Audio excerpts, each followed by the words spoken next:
My fellow citizens, I stand here today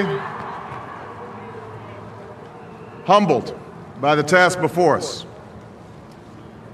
grateful for the trust you've bestowed, mindful of the sacrifices borne by our ancestors. I thank President Bush for his service to our nation.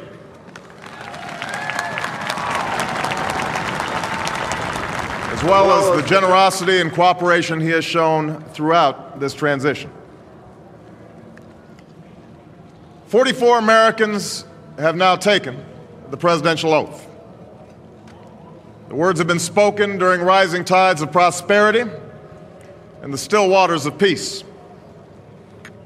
Yet, every so often, the oath is taken amidst gathering clouds and raging storms. At these moments, America has carried on not simply because of the skill or vision of those in high office, but because we, the people, have remained faithful to the ideals of our forebears and true to our founding documents. So it has been, so it must be with this generation of Americans. That we are in the midst of crisis is now well understood. Our nation is at war against a far-reaching network of violence and hatred. Our economy is badly weakened, a consequence of greed and irresponsibility on the part of some, but also our collective failure to make hard choices and prepare the nation for a new age. Homes have been lost, jobs shed, businesses shuttered. Our health care is too costly, our schools fail too many, and each day brings further evidence that the ways we use energy strengthen our adversaries and threaten our planet. These are the indicators of crisis, subject to data and statistics. Less measurable, but no less profound, is a sapping of confidence across our land. A nagging fear that America's decline is inevitable, that the next generation must lower its sights. Today, I say to you that the challenges we face are real. They are serious and they are many. They will not be met easily or in a short span of time. But know this, America, they will be met.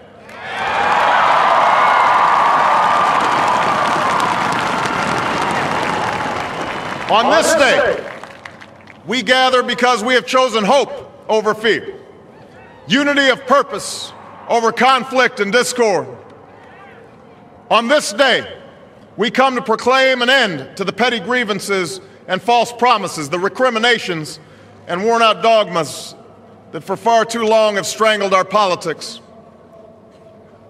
We remain a young nation, but in the words of Scripture, the time has come to set aside childish things. The time has come to reaffirm our enduring spirit, to choose our better history, to carry forward that precious gift, that noble idea passed on from generation to generation, the God-given promise that all are equal, all are free, and all deserve a chance to pursue their full measure of happiness.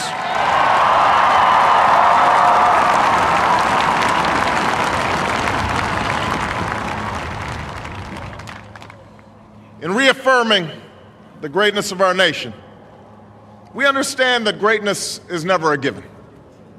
It must be earned. Our journey has never been one of shortcuts or settling for less. It has not been the path for the faint-hearted, for those who prefer leisure over work or seek only the pleasures of riches and fame. Rather, it has been the risk-takers, the doers, the makers of things, some celebrated, but more often men and women obscure in their labor, who have carried us up the long, rugged path towards prosperity and freedom. For us, they packed up their few worldly possessions and traveled across oceans in search of a new life. For us, they toiled in sweatshops and settled the West, endured the lash of the whip, and plowed the hard earth. For us, they fought and died in places like Concord and Gettysburg Normandy, and Khe Sanh. Time and again, these men and women struggled and sacrificed and worked till their hands were raw so that we might live a better life. They saw America as bigger than the sum of our individual ambitions, greater than all the differences of birth or wealth or faction. This is the journey we continue today. We remain the most prosperous, powerful nation on earth. Our workers are no less productive than when this crisis began. Our minds are no less inventive, our goods and services no less needed than they were last week or last month or last year. Our capacity remains undiminished.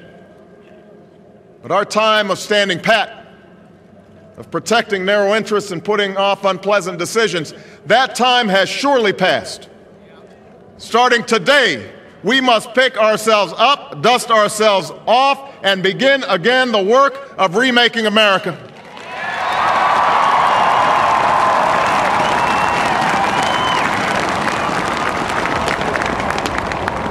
For everywhere we look, there is work to be done. The state of our economy calls for action, bold and swift, and we will act, not only to create new jobs, but to lay a new foundation for growth. We will build the roads and bridges, the electric grids and digital lines that feed our commerce and bind us together. We will restore science to its rightful place and wield technology's wonders to raise healthcare's quality and lower its cost. We will harness the sun and the winds and the soil to fuel our cars and run our factories, and we will transform our schools and colleges and universities to meet the demands of a new age. All this we can do. All this we will do. Now, there are some who question the scale of our ambitions, who suggest that our system cannot tolerate too many big plans. Their memories are short, for they have forgotten what this country has already done, what free men and women can achieve when imagination is joined to common purpose and necessity to courage.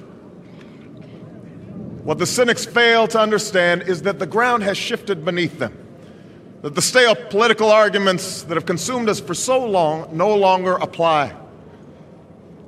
The question we ask today is not whether our government is too big or too small, but whether it works, whether it helps families find jobs at a decent wage, care they can afford, a retirement that is dignified.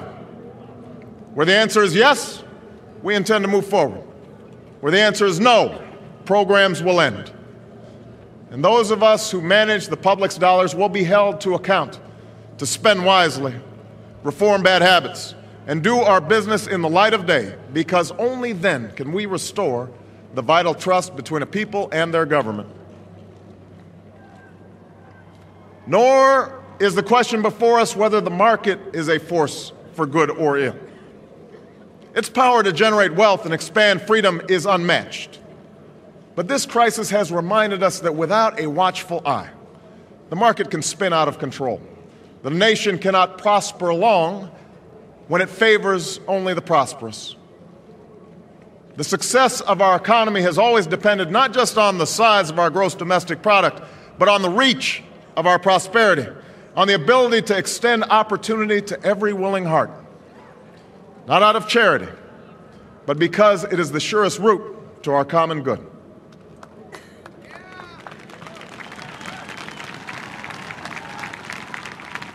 As for our common defense, we reject as false the choice between our safety and our ideals.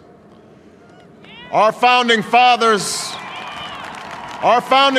faced with perils that we can